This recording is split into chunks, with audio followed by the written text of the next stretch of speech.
Assalamualaikum warahmatullahi wabarakatuh. Para pemirsa doa makbul yang dirahmati Allah Subhanahu wa Ta'ala, pada kesempatan berbahagia ini, doa makbul kembali hadir menemani waktu bersantai Anda untuk membahas informasi bermanfaat tentunya, yaitu tentang arti kewalian seseorang dan keberadaan waliullah di muka bumi ini. Pastikan diri Anda tetap berada di channel Doa Makbul.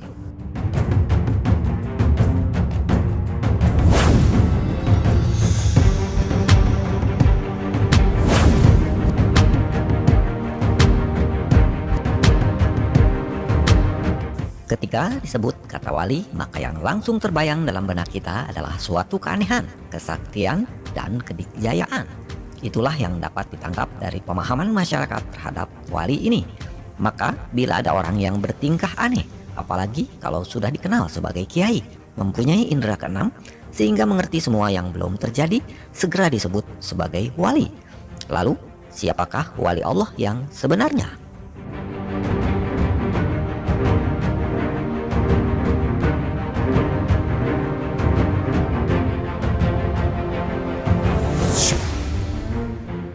Secara etimologi, kata wali adalah lawan dari ad-duwu dan muwalah adalah lawan dari muhadah.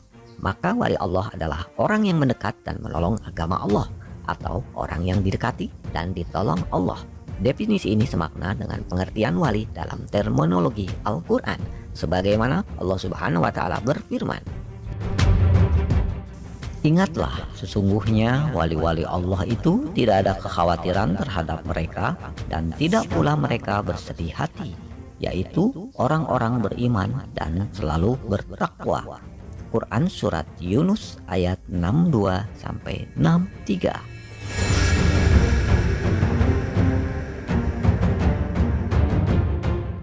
Dari ayat tersebut, wali adalah orang yang beriman kepada Allah Subhanahu wa Ta'ala dan apa yang datang darinya yang termaktub dalam Al-Quran dan terucap melalui lisan Rasulnya, memegang teguh syariatnya lahir dan batin, lalu terus-menerus memegang itu semua dengan dibarengi muraqabah, terawasi oleh Allah Subhanahu wa Ta'ala, kontinu dengan sifat ketakwaan dan waspada agar tidak jatuh ke dalam hal-hal yang dimurkainya, berupa kelalaian menunaikan wajib dan melakukan hal yang diharamkan.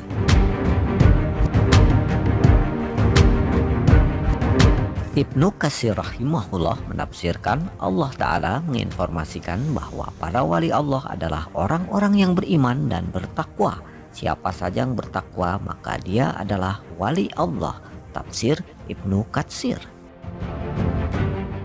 Namun demikian, ketakwaan memiliki tingkatan dan derajat, sehingga para wali pun memiliki tingkatan level dan derajat sesuai makom dan tugasnya masing-masing. Syekh Abdul Qadir Jailani rahmatullah alaih mengatakan dalam kitab Miratil Asror, sesungguhnya tingkatan kewalian itu ada 7 tingkat.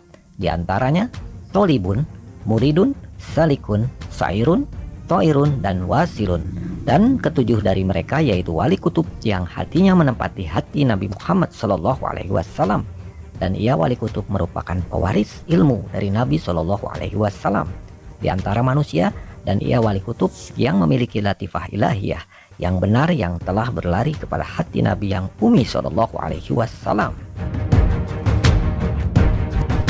Tolib adalah yang memiliki kekuasaan menyucikan latifah jasad yang tersembunyi.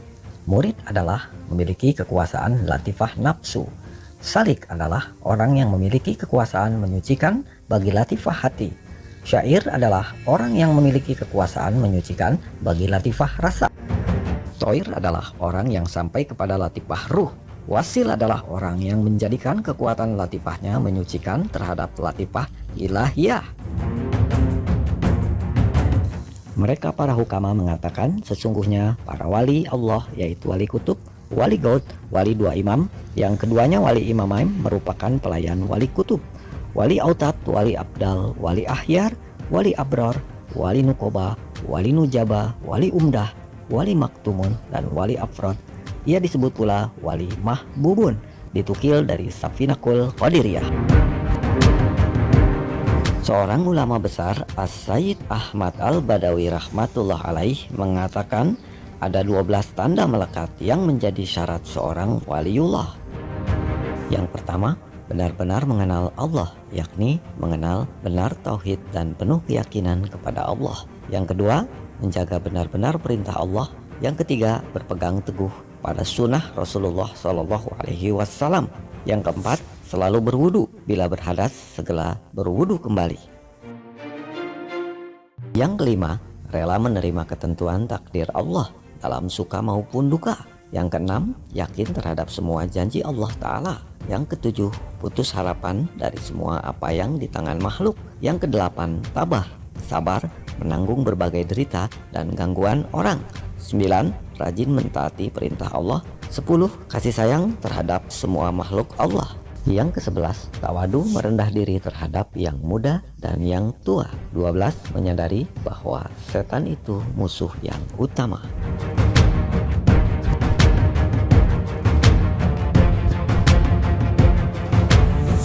Mekah dan Madinah diyakini sebagai kota paling diberkahi di muka bumi. Keistimewaan kedua kota ini bahkan dijelaskan dalam Al-Quran. Namun ternyata selain kedua kota suci tersebut, ada pula kota lain yang diberkahi Allah dengan berbagai keistimewaan. Kota itu adalah Tarim. Tarim adalah sebuah kota bersejarah yang terletak di Hadramaut, Yaman. Kota ini dianggap sebagai salah satu negeri yang paling diberkahi karena merupakan pusat berkumpulnya wali-wali Allah. Keistimewaan lain dari kota ini adalah terdapatnya banyak masjid, jumlahnya mencapai 360 buah, sesuai dengan jumlah hari dalam satu tahun. Tarim juga dikenal sebagai pusat menuntut ilmu para alim ulama. Di antara sekian banyak kelebihan kota ini, satu yang paling membuatnya istimewa adalah di sini banyak tersebar anak cucu keturunan Ahlul Bait Rasulullah SAW. Masyarakat di kota ini dirahmati dengan kebaikan dan perilaku yang mulia karena masih memiliki darah keturunan Nabi. Tapi siapa yang menyangka selain kota Makkah, Madinah, dan Tarim Yaman, ternyata di Indonesia diprediksi kaum ulama memiliki banyak wali-wali Allah yang tersembunyi. Dari berbagai tingkatan, bahkan para wali dengan tingkatan kultivasi ilahiyah ada di negeri Indonesia.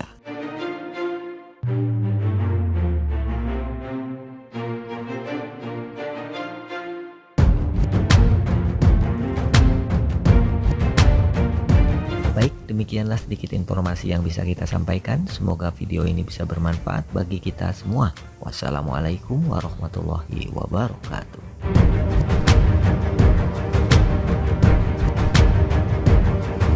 Shoot.